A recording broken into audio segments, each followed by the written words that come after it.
Começando a gravar, Maria, se tiver só você, faz você mesmo. Vai a gente mesmo. Se preocupe não. Aí deixa gravado para seus colegas. No atletismo e na natação, e claro, a agenda do dia e 4 dias. Chegar só 2h20.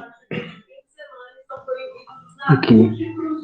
Beleza, para preservar a cidade, que é um patrimônio mundial. É serviço, começa a valer domingo, as condições para as empresas. Voltou. Aê. A internet tinha caído. A curiosa história da vaca Anastácia, que só não foi pro prédio por causa das redes sociais. Boa tarde, Jefferson.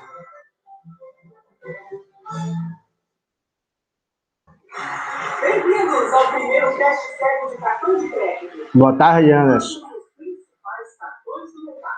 Vamos aos testes? Boa tarde, professor. Diga. Os clientes estão testando. CMGK. Teleportagens de todo lugar e um único cartão. CMGK tem desconto em farmácias credenciadas e não... E aí, vamos nessa?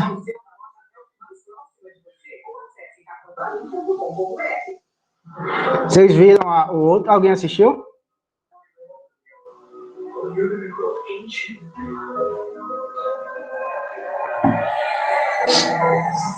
Alguém assistiu o outro? Que tá lá no mural de vocês? Desde domingo? Ou ninguém viu?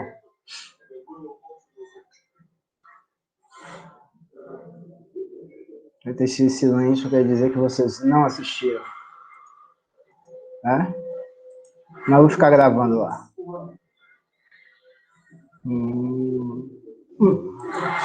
E Ellen chegou. Boa tarde, Ellen. Boa tarde. E aí? Vamos lá, né? Preparadas? Preparadas? Vamos nessa. Constituição, texto da Constituição, né? São reconhecidos aos índios sua organização social, costumes. Estão vendo direito? Estão vendo direito, né? Ou tá difícil? Tá, beleza. Línguas, crenças e tradições e os direitos originários sobre as terras que tradicionalmente ocupam, competindo a União demarcá-las, proteger e fazer respeitar todos os seus bens. A persistência das reivindicações relativas à aplicação desse preceito normativo tem em vista a vinculação histórica fundamental entre etnia e miscigenação racial, sociedade e igualdade jurídica, espaço e sobrevivência cultural, progresso, educação ambiental, bem-estar e modernização econômica. E aí, gente? Lembrando só um parênteses, 2021, não sei como estava a votação, mas teve uma votação de um projeto de lei financiado por latifundiários e grileiros, em que permitia não sei se é a exploração econômica das terras indígenas, que não é permitido, né? Exploração de ouro, essas coisas, e aí deve estar, a Bela está com problema na internet. E a exploração econômica, né? Aí teve toda uma mobilização. Eu não sei como é que está ainda, né? É só para vocês terem um conhecimento mais atualizado de como está essa discussão com relação aos índios, aos povos originários, né?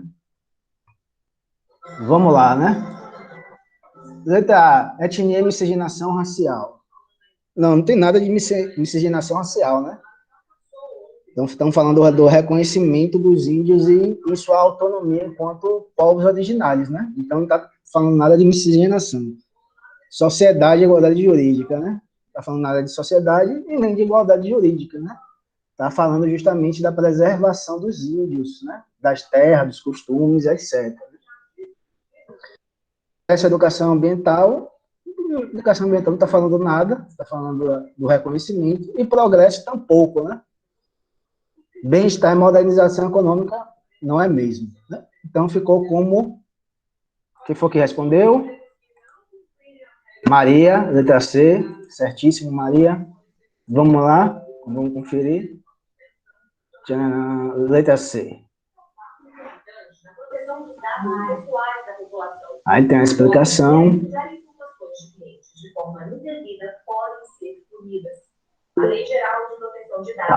Você tem que ter cuidado, só para a explicação, né? Parabéns a Maria.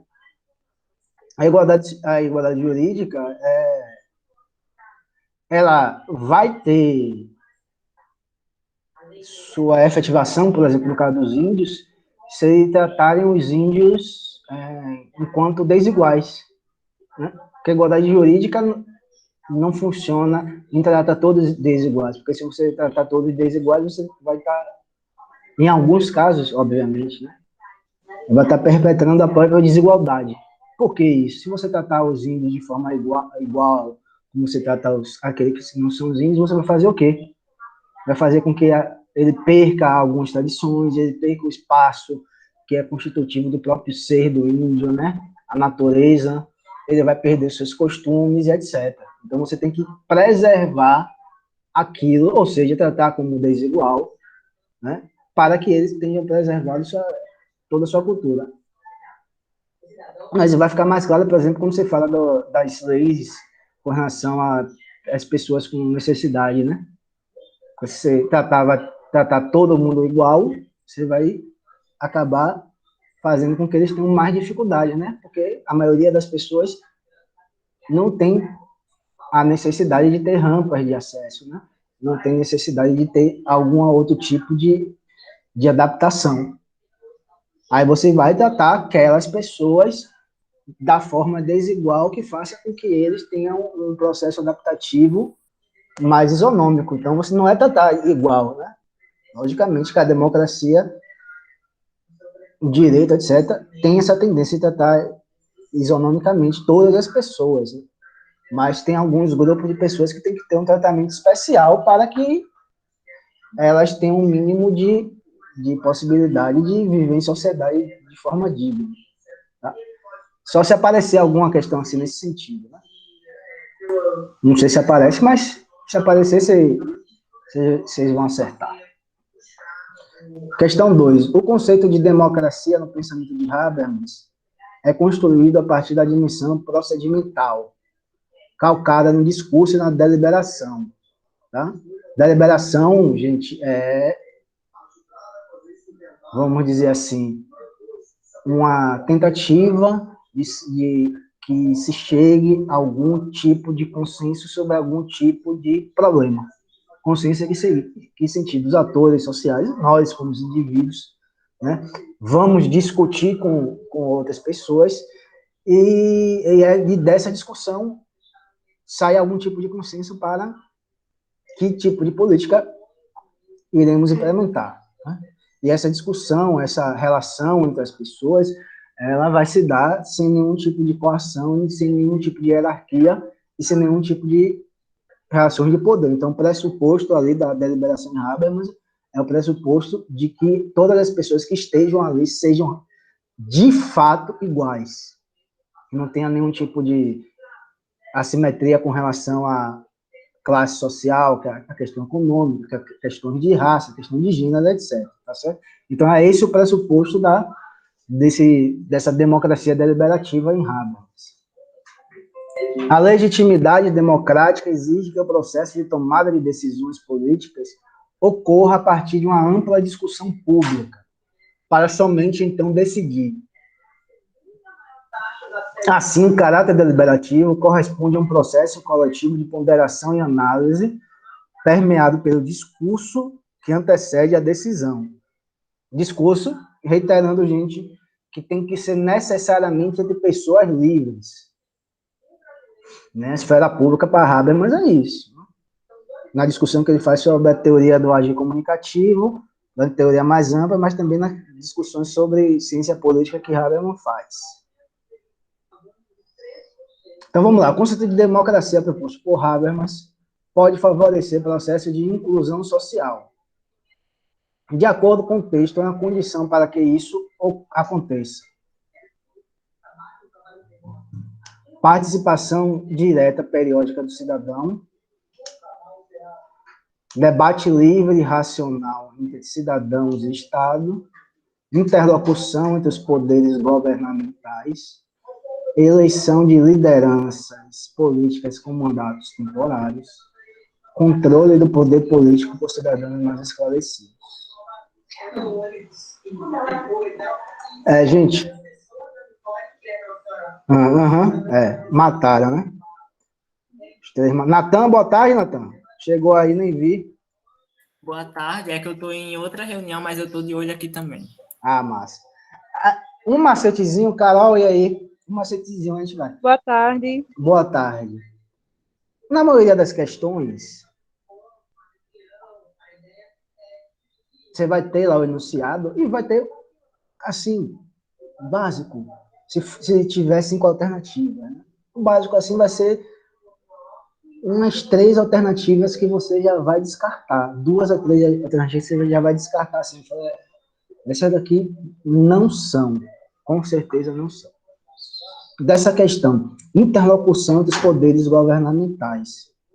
Não está falando nada da interlocução dos poderes governamentais, ele está falando da participação ativa das pessoas. Boa tarde, Gustavo. Através de sua democracia deliberativa. Eleição de lideranças políticas em mandatos temporários. O que é que no texto, no enunciado tem disso? O texto está explicando a questão da democracia deliberativa, né? Então, a resposta é algo que está ligado à democracia deliberativa.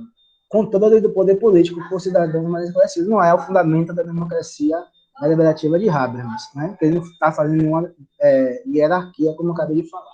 Aí sobram 2, ó. 3, você já vê assim, 3 vocês não podem. Participação periódica do cidadão. Poderia ser... Se a letra B fosse a outra alternativa mais absurda também, aí a mais correta seria a A. Mas realmente a letra B, debate livre e racional entre cidadão e sociedade, porque a democracia deliberativa é o espaço do debate livre, feita de forma racional entre o cidadão e o Estado, obviamente, porque há o Estado, né? Existe o Estado, mas que seja um debate livre e racional. Então, democracia deliberativa e racionalidade e debate livre e inexistência de hierarquia, etc., são algumas das características da democracia deliberativa. E Habermas. Mas vamos ver se não tem certeza. Ah, beleza. Pronto. O terceiro. A participação da mulher no processo de decisão política ainda é extremamente limitada em praticamente todos os países, independentemente do regime econômico, social e da estrutura institucional vigente em cada país. É fato público e notório, além de empiricamente comprovado, que as mulheres estão, em geral, subrepresentadas nos órgãos do poder, pois a proporção não corresponde jamais ao peso relativo dessa parte da população. No âmbito do poder legislativo brasileiro, a tentativa de reverter esse quadro de subrepresentação tem envolvido a implementação pelo Estado de... Então, nessa questão aqui, ele está falando da política institucional. E, dentro dessa política institucional, está se referindo ao poder legislativo, ok? Não está falando de poder executivo, está falando de poder legislativo, ou seja, as câmaras, a Câmara, Congresso Nacional, que é composto pelo Senado e pela Câmara dos Deputados, as câmaras estaduais, municipais, etc. Então, vocês vão ver alguma coisa ligada à política institucional. Se não tiver isso, você não acerta. Lei de combate à violência não está ligado à política institucional. Cotas de gênero na candidaturas partidárias, B, programas de mobilização política nas escolas, a hora não está falando nada de política institucional. Propaganda de incentivo ao voto consciente, também não está nada relacionada à questão do voto. E apoio financeiro às lideranças femininas. Também não está ligado diretamente à política institucional. Sobrou letra B, que é a nossa resposta, cotas de gênero nas candidaturas partidárias. Essa daqui foi a mais fácil, né? Pelo menos até agora, a mais simples de se responder. E que foi implementado na última eleição de 2018.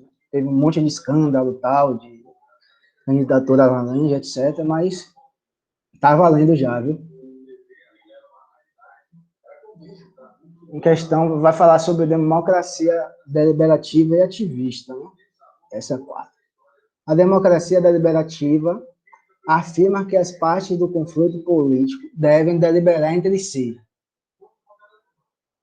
E, por meio da argumentação razoável, tentar chegar a um acordo sobre as políticas que seja satisfatório para todos. A democracia ativista desconfia das exortações à deliberação, por acreditar que no mundo real da política, onde as desigualdades estruturais influenciam procedimentos e resultados, processos democráticos que pareçam cumprir as normas de deliberação geralmente tendem a beneficiar os agentes mais poderosos. Ela recomenda, portanto, que aqueles que se preocupam com a promoção de mais justiça devem realizar principalmente atividade de oposição crítica, em vez de tentar chegar a um acordo com quem sustenta a estrutura de poder existente ou dela se beneficia.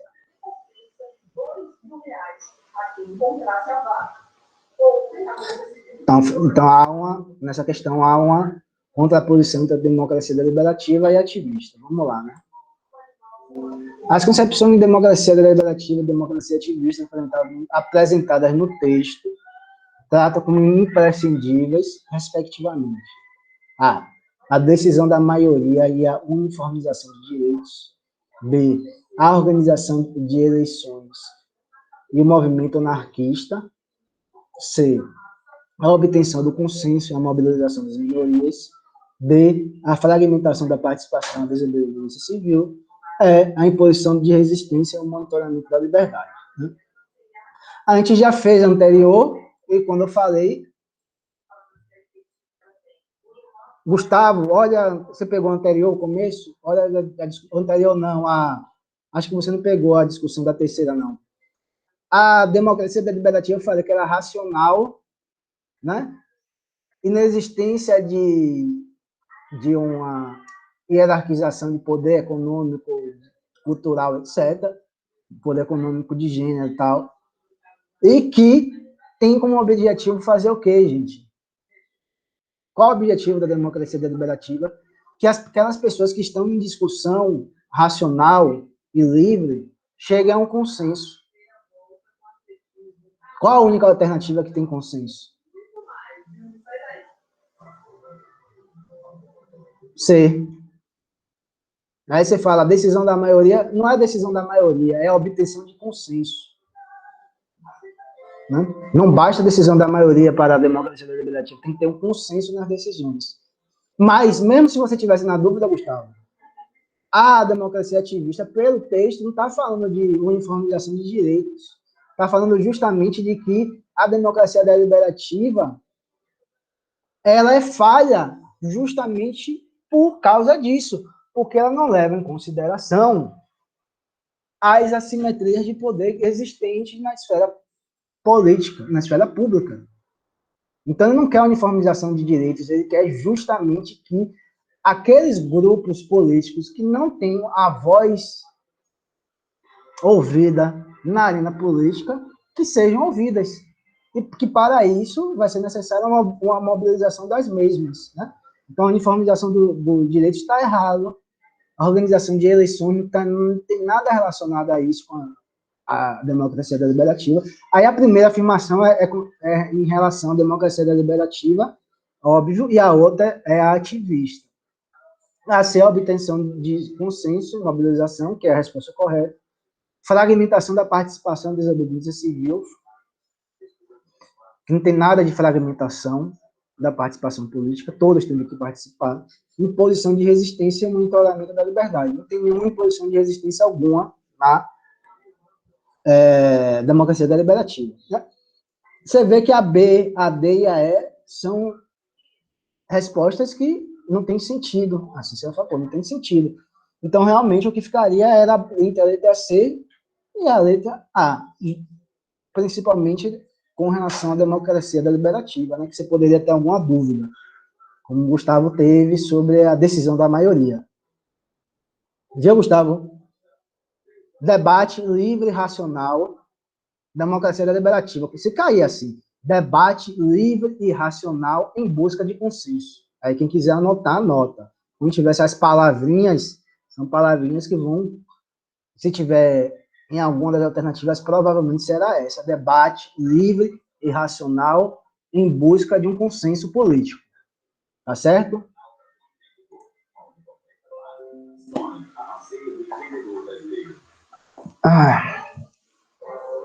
Questão 5. A tribo não possui um rei, mas um chefe que não é chefe de Estado. O que significa isso? Simplesmente que o chefe não dispõe de nenhuma autoridade, de nenhum poder de coerção, de nenhum meio de dar uma ordem. O chefe não é o comandante. As pessoas da tribo não têm nenhum dever de obediência. O espaço da chefia não é lugar do poder. Essencialmente é encarregado de eliminar conflitos que podem surgir entre indivíduos, famílias e linhagens. O chefe só dispõe para restabelecer a ordem e a concórdia do prestígio que ele reconhece à sociedade. Mas, evidentemente, prestígio não significa poder. E os meios que o chefe detém para realizar sua tarefa de pacificador limitam-se ao uso exclusivo da palavra. A sociedade contra o Estado. Eu não concordo, a priori não concordo muito com isso, não. Acho que ele idealiza um pouco as sociedades, as organizações sociais pré-capitalistas, principalmente as indígenas, né? Então, você concorda, mas ele está falando que não existe poder, né? Nem autoridade, né? Existe um reconhecimento da sociedade em relação ao chefe, né? Então, não existe poder, existe prestígio, não existe autoridade, existe prestígio e reconhecimento. Mas vamos lá. O modelo político das sociedades discutidas no texto contrasta com o do Estado liberal burguês, porque se baseia em A. Imposição ideológica e normas hierárquicas. Isso daqui é um absurdo, né? Normas hierárquicas, ele está falando justamente que nessas sociedades não tem uma hierarquia tal como no Estado liberal burguês, né? Determinação de vida e soberania monárquica, tão pouco, né? Não tem nada de soberania monárquica. Né? Está dizendo que não tem rei. Intervenção consensual e autonomia comunitária, e aí, mediação jurídica e regras contratualistas, não tem nem Estado democrático de direito, nem nada disso. Então, não tem mediação jurídica nenhuma. Né? Gestão coletiva e obrigações tributárias. Tem imposto nenhum, nada de tributo nenhum. Então, a letra C mesmo, tem inversão consensual e autonomia comunitária. Essa foi mais tranquila, porque as outras 4 alternativas, eu nem lembrei de ver aqui, que as outras 4, tinha algumas alternativas que eram bem estranha ao texto, né? Porque o texto estava dizendo o quê? Ele estava dizendo simplesmente que existe uma relação mais ou menos igualitária. Não existe coerção social, não existe hierarquia, não existe poder e não existe o quê? Estado democrático de direito. Então, para que os conflitos que surjam lá, eles vão ser resolvidos por determinadas figuras, chamadas de chefes, que eles vão tentar restabelecer a ordem, porque ele detém algum tipo de prestígio. O que é prestígio? Ele, sei lá, ele pode ser o mais velho. Então, a comunidade lá fala assim, pô, ele é o mais velho, tem experiência, tal, tem determinado conhecimento, etc, etc. Então, ele vai ser conduzido à figura do líder de determinada comunidade, e quando tiver algum tipo de contenda, nós vamos chegar ao líder e vamos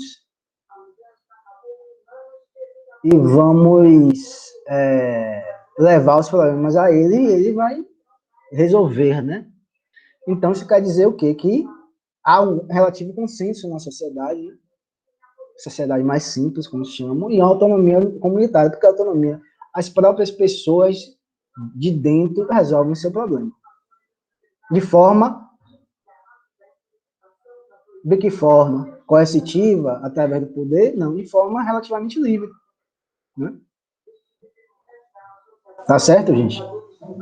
Então, normas hierárquicas é um processo que pressupõe relações de poder. Hierarquia é sempre relação de poder. Um está mais em cima e outro está embaixo. Tá certo?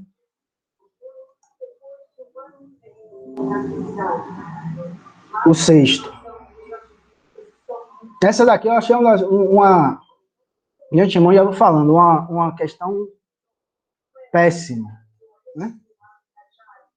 Quanto mais complicada se tornou a produção industrial, mais numerosos passaram a ser os elementos da indústria que exigiam garantia de fornecimento. 3 deles eram de fundamental importância: o trabalho, a terra e o dinheiro. Numa sociedade comercial, esse fornecimento só poderia ser organizado de uma forma, tornando-os disponíveis à compra. Agora eles tinham que ser organizados para a venda do mercado. Isto estava de acordo com a exigência de um sistema de mercado. Sabemos que em um sistema como esse, os lucros só podem ser segurados se se garante a autorregulação por meio de mercados competitivos interdependentes. A consequência da transformação socioeconômica abordada no texto é: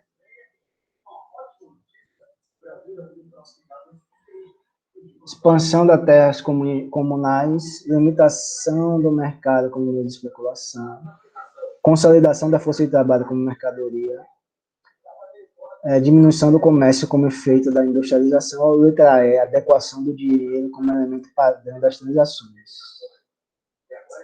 E aí, gente? Vamos ver. Deve ser.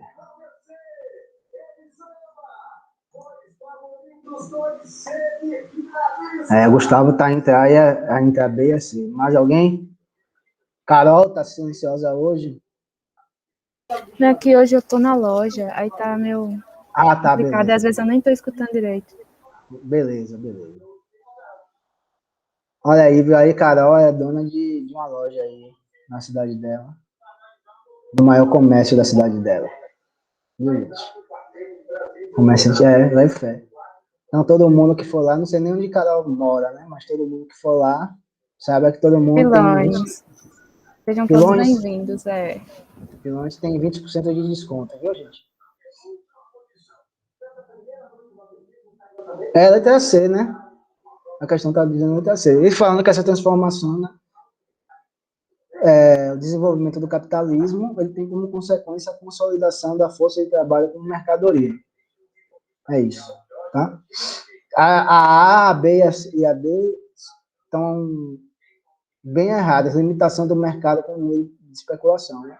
Ele está falando de autorregulação, né? Está falando nada de limitação do mercado. Então, expansão das terras comunais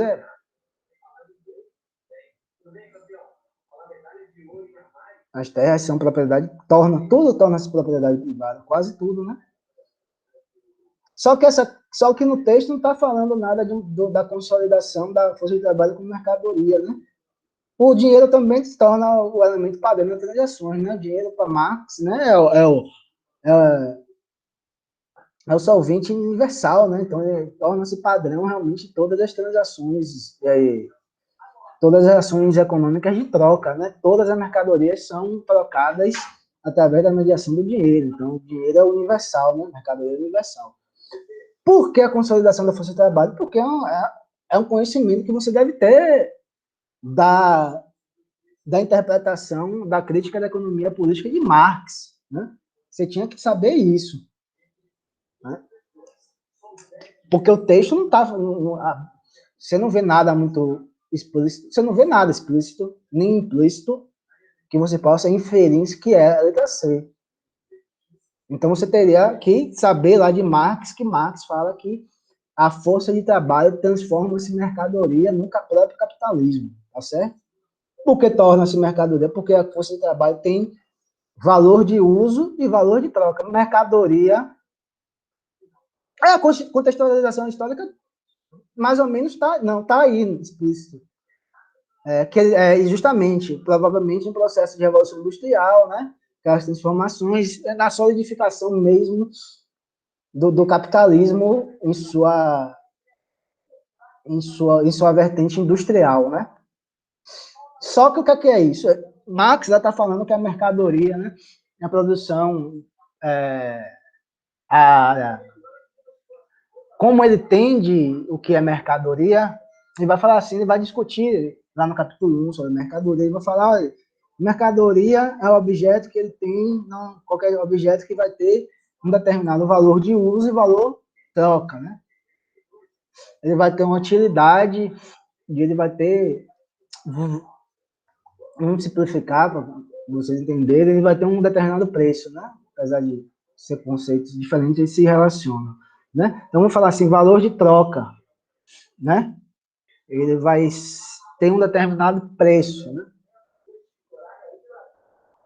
Celular, televisão, sei lá, frango, galinha, frango, carne, tudo, automóvel, jatinho. Aí tem uma utilidade, qual é a utilidade do frango? Né?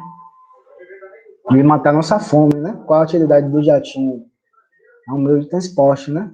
Ou de um avião também, né? De levar Isso aí pessoas. é fetiche de mercadoria, né, professor? Não, é depois se desenvolve, né? É um conceito que vai desenvolver depois, né? Mas tem relação, Gustavo. A utilidade é isso. Mas tudo tem um preço. Né?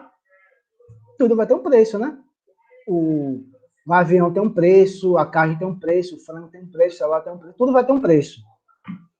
Tá certo? E assim vai ocorrer com nós, comigo, com Ana Carolina, não, que a Ana Carolina está na empresa da família dela, né? A Carolina está no polo oposto da gente. Aí eu e Gustavo, Gustavo e Natan, viu, Natan? Tá certo? A gente tem uma utilidade com a nossa utilidade, justamente produzir a própria riqueza, né? A força de trabalho tem utilidade, qual é? De um peão trabalhar, acordar 6 horas, chegar no trabalho às 8 e lá, cumprir sua função, no final do dia Professor, produzir. Oi, diga. essa semana até, eu estou no curso de redação, até escrevemos uma redação sobre exploração trabalhista. Aí tem um parágrafo bem interessante lá sobre a necropolítica. Necropolítica é um conceito mais recente, né? Explicando assim, eu preciso dar uma estudada melhor nisso, sobre necropolítica. E tem ainda o grupo de redação, tem que falar com o Luiz Mar sobre isso. Um grupo de redação que ele pediu para a gente fazer, a gente vai falar. Tem que falar. Aí é isso, Gustavo, e Natan e Carol. Qual é a utilidade, nossa utilidade? Produzir mercadoria, outras mercadorias. Nossa utilidade é produzir outras mercadorias. A Maria voltou. Produzir outras mercadorias. Mas a gente tem também um preço, né? Qual o preço? O valor da força do trabalho em determinado momento, em determinado país, em determinado, sei lá, estação do ano. Enfim, tem outras dependências. Qual é esse preço? É o que nós chamamos de salário, né? Então, nós produzimos mercadorias e salário, né? E recebemos um salário. Nós temos um preço. Nós também temos preço, né? As pessoas falam, não me vendo por preço nenhum. Só se você não se vende em outras relações sociais, mas na relação de trabalho você se vende, né? Você recebe salário, então você está se vendendo, né? Então a gente tem isso, o valor de uso, por isso que nós nos tornamos mercadoria também, né? Lukács fala mercadoria, nós somos a única mercadoria que tem consciência, né? Ele chama de mercadoria consciente de si.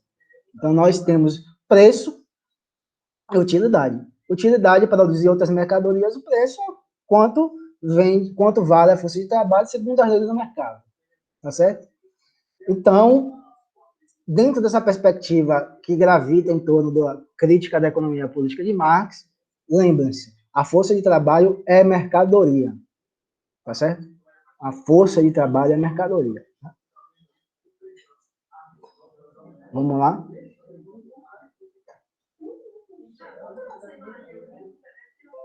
ansiosa se não a seleção feminina, porque essa geração, Marta e Formiga, projetou o futebol feminino. Questão 7. Hoje, a indústria cultural assumiu a herança civilizatória da democracia de pioneiros e empresários, que tampouco desenvolveram fineza de sentido para os desvios espirituais. Todos são livres para dançar e para se divertir, do mesmo modo que, desde a neutralização histórica da religião, são livres para entrar em qualquer uma das inúmeras seitas. Mas a liberdade de escolha da ideologia, que reflete sempre a coerção econômica, revela-se em todos os setores como a liberdade de escolher o que é sempre a mesma coisa. Aí vocês vão lembrar da nossa discussão sobre indústria cultural, né? A dor do Horkheimer. A liberdade de escolha na civilização ocidental, de acordo com a análise do texto, é um legado social, patrimônio político, produto da moralidade, conquista da humanidade, ou letra E, ilusão da contemporaneidade. Eu para terminar por aqui, obrigada pela companhia. Você acompanhou outras notícias do JN, que começa mais cedo hoje. Letra E, gente. Acertaram. Obviamente que é uma ilusão da contemporaneidade, né? Que não há escolha nenhuma, a escolha já chega aos consumidores o que? Pré-determinada. Já chega aos consumidores limitados, já chega aos consumidores escolhidos justamente pelos grandes conglomerados culturais, né? Quando ele está discutindo a indústria cultural, ele fala, olha, quando chega a determinado tipo de escolha, né? A liberdade de escolha, de filme A, filme B, mas filme C. Não, sim, mas essas escolhas por A, B e C é uma escolha que já está pré-determinada segundo critérios da própria indústria cultural. Então, é uma ilusão, é mais uma ilusão do que uma liberdade de verdade, né? Como eles interpretaram. Questão 8. Vida social sem internet. Vida social sem internet? Para o blogger. Você está no Orkut? Estou. No MSN, no MySpace, Facebook, em todos. Até no Twitter, claro. Você está em tantos lugares, por isso raramente te vejo no mundo real. A charge revela uma crítica ao meio de comunicação, em especial na internet. Por quê? Questiona a integração das pessoas nas redes virtuais de relacionamento. B. Considera as relações sociais como menos importantes que as virtuais. C. Enaltece a pretensão do homem de estar em todos os lugares ao mesmo tempo. Letra D. Descreve com precisão sociedades humanas no mundo globalizado. Letra E. Concebe a rede de computadores como um espaço mais eficaz para a construção de relações sociais. E aí, gente?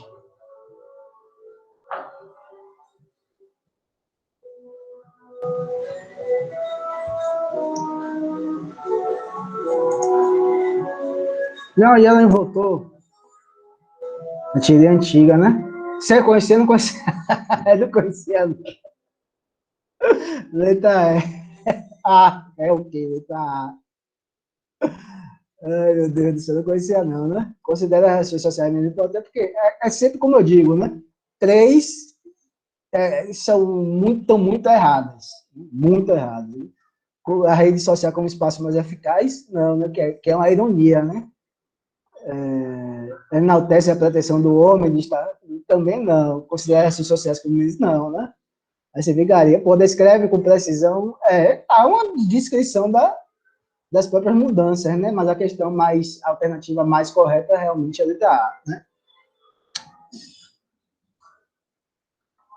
Que há um processo de inversão, né? As pessoas vivem mais no mundo virtual que no mundo real, né? Está falando realmente essa crítica. Mas são transformações da internet, né? A centralidade do ambiente virtual, das redes sociais e etc.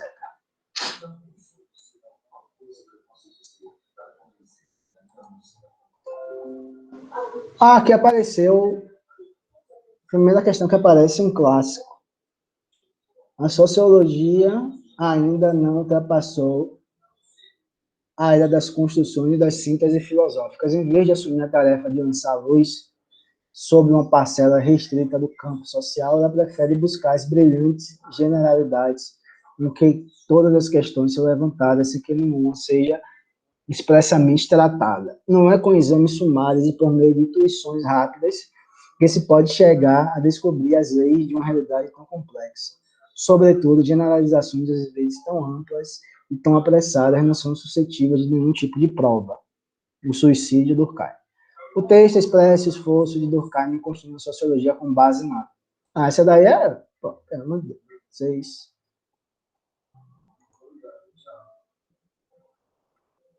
Tinha caído, valeu. Qual é que você tinha respondido, Carol? A outra que a gente tinha feito. A 9 qual é, gente? Eu vou dar uma olhada. Hein, Gustavo? Durkheim é aquele que falava sobre o ser humano só poder viver em sociedade, não é?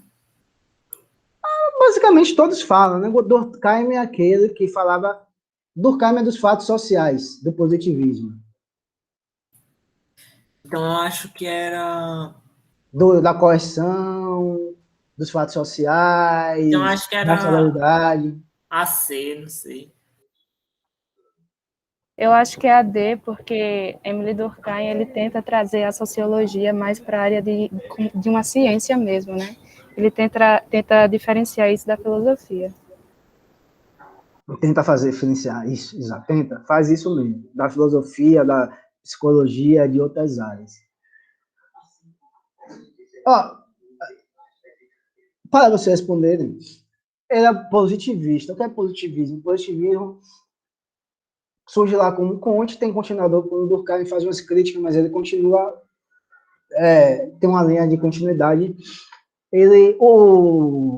O parâmetro de ciência para Durkheim, de cientificidade, são as ciências naturais. Tá ok? O método das ciências naturais é o parâmetro também para a sociologia. Beleza? Por isso se fala unidade do método. A unidade do método lá das ciências naturais também seria o ideal, né? Para chegar à verdade sociológica. Beleza? Quando tiver isso, mas vocês têm que ter a lembrança dos fatos sociais, etc., as características de fatos sociais, lembram? Coercitividade, exterioridade e generalidade, tá certo? Ok? O empirismo se baseia, não está ligado muito ao empirismo diretamente, Gustavo, porque o empirismo é uma questão mais ampla, né? Lógico que ele faz uma ciência empírica, óbvio, né? Mas o empirismo é dentro de uma tradição do processo de desenvolvimento das ciências modernas, né? Então, é uma questão mais ampla do que estava falando. Além do fato social, que vocês têm que sempre lembrar, lembrem-se que Durkheim foi um positivista funcionalista, né? E que, para ele, há uma unidade dos métodos. Então, padrão de cientificidade para ele vão ser as ciências naturais. Então, o método das ciências naturais seria o método por excelência de todas as ciências particulares, inclusive a sociologia, ou seja, unidade dos métodos, né? Unidade das investigações, dos padrões. Aí, no caso da letra D, ele está falando da adesão dos padrões de investigação, mas poderia falar a unidade dos métodos das ciências, tendo como base o método das ciências naturais. Poderia ser escrito de outra forma, mas o sentido é o mesmo. Vinculação com a filosofia como saber unitário. No próprio texto, ele está fazendo a crítica a essa proximidade de sociologia e filosofia. Então, você já cortava. Reunião de percepções intuitivas para demonstração. Intuitivas são conhecimentos mais, vamos dizer assim, subjetivos, tal, mais ligado à própria subjetividade. É errado. Lembra-se,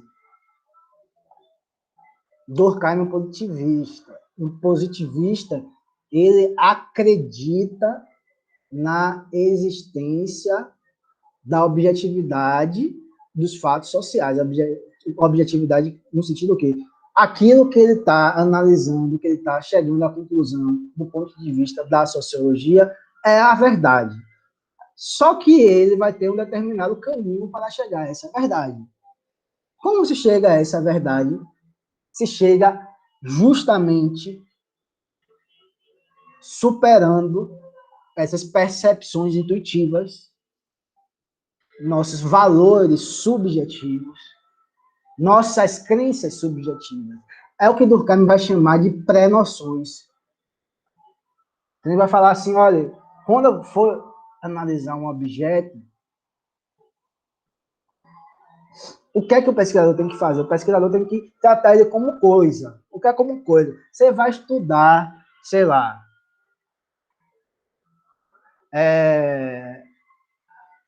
vamos dizer assim, vamos estudar o São João de Campina Grande, fazer uma análise sociológica sobre o São João de Campina Grande, as tradições culturais, as músicas, etc. Qual é o significado que o São João de Campina Grande tem para as pessoas, né?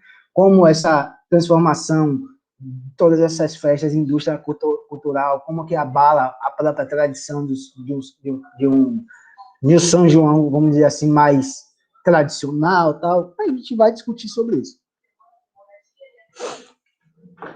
Aí o pesquisador não pode ir lá falar assim, não, eu já conheço o São João de Campina Grande, eu já sei qual é o São João de Campina Grande, que é ruim, porque vem um monte de atração de fora, grande, etc., perdeu aqueles festejos mais tradicionais, é ruim. Aí o outro vai falar, não é bom porque nós temos um momento do ano que nós temos a possibilidade de nos divertir, de ter acesso a bandas de outros estados, com expressões nacionais, etc. Durkheim vai falar assim, olha, o que você acha, cidadão ou cidadã? Você guarda com você lá no bolso de sua mochila, de sua calça, ou lá em sua mochila. Você vai estudar o São João de Campina Grande de forma objetiva, partindo de, por exemplo, partindo de uma simples pergunta. Ou partindo de uma simples pergunta, não. Partindo de um, óbvio, né? Sendo redundante, de um ponto de partida qual? Eu não sei o que é o São João de Campina Grande. Eu não sei o que é o São João de Campina Grande. Eu vou tentar entender o São João de Campina Grande. Pronto, acabou. Eu não sei nada. Não sei nem que música toca, hipoteticamente. Né? Eu não sei que música toca, eu não sei concentração, não sei nada. Eu não sei como é a festa, não sei nada. Eu vou lá como um aborígene australiano, tivesse saído lá da Austrália e caído lá no São João de Campina Grande sem entender nada do que está passando ali. Mais ou menos nesse sentido. Né? O que é que ele está falando? Olha, gravem isso, né? O positivismo tenta alcançar uma verdade científica em uma radical separação entre o sujeito que pesquisa e o objeto que está sendo pesquisado. Essa separação significa o quê? Justamente que minhas paixões subjetivas, meus desejos, meus valores subjetivos, eles não influenciem no estudo do objeto. Tirar a subjetividade como um todo. Beleza? O positivismo funciona dessa forma. Formulação de hipóteses subjetivas sobre a vida social, a gente acabou de dizer que não, né? Incorporação de conhecimento alimentado pelo engajamento político, não. Durkheim não está em busca de nenhum tipo de engajamento, não político. Né? Ele quer fazer uma ciência neutra, né? Positiva, etc. Né? Nenhum dos três pensadores clássicos, eles constroem um tipo de conhecimento baseado no engajamento político. Né? Nenhum dos três. Né? Por incrível que pareça, se difunde que Marx não fez ciência, ele fez um engajamento político, mas é mentira, né, gente? Ele tentou explicar a sociedade capitalista da forma mais objetiva possível, tá? Assim, Ele não fez. Se aparecer isso também, Karl Marx, eu não sei como é que está o INEP, né? O INEP que organiza esse negócio do Enem, né? E o Ministério da Educação, não sei como é que está com esse Ministério da Educação, não sei. Mas se aparecer assim, Karl Marx foi um teórico que não produziu ciência, etc., fez. Mas é política errada. Não produziu ciência, e o objeto dele era entender a lógica do funcionamento da sociedade capitalista. Ele é um defensor da objetividade na ciência também, assim como Durkheim. Assim como os três, mas os três de diferentes maneiras, né? Então tá certo. Positivismo, unidade do método, né? A verdade científica é uma separação entre sujeito e objeto, e dessa separação entre sujeito e objeto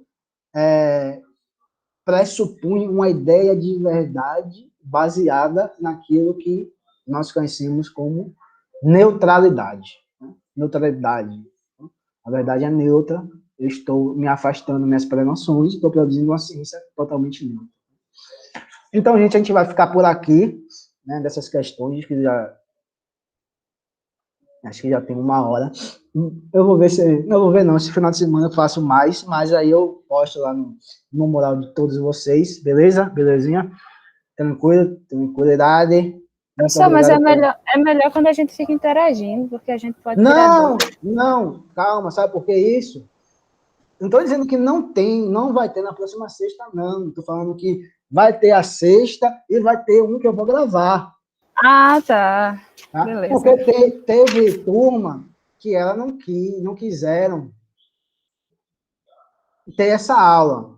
Aí eu falei, não, nós vamos responder no final da aula, mas eu imaginei assim, poxa, eu vou responder no final da aula, vai ser uma resposta apressada, que não vai dar tempo de explicar muita coisa, além de atrapalhar o conteúdo. Aí eu falei, não, vou gravar, gravo de 40 minutos a 1 hora, boto lá, e aí as turmas que eu acertei de dar aula mesmo ao vivo, resolvendo ao vivo, eu vou continuar resolvendo ao vivo. Aí Natan já está falando a verdade, vamos ver qual é a verdade.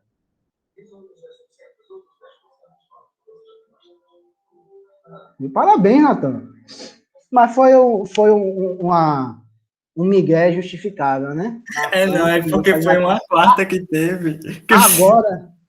Agora é a seguinte, fez aniversário, não mandou bolo pro pessoal, né? Mandou nada, tinha que mandar um bolo. Amigo falso é assim mesmo. Não é ela. Não é o Gustavo, mandou bolo para alguém, e olha que tá certo, vamos supor, né? Eu tô longe, né? Tô longe, não dá para...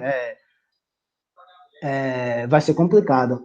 Mas toda essa região daí poderia ser Sedex, né? Mas vamos dizer assim, não tá longe você também. Mas toda essa região daí é próxima entre si. Você mandou o bolo para alguém, Natan? Não.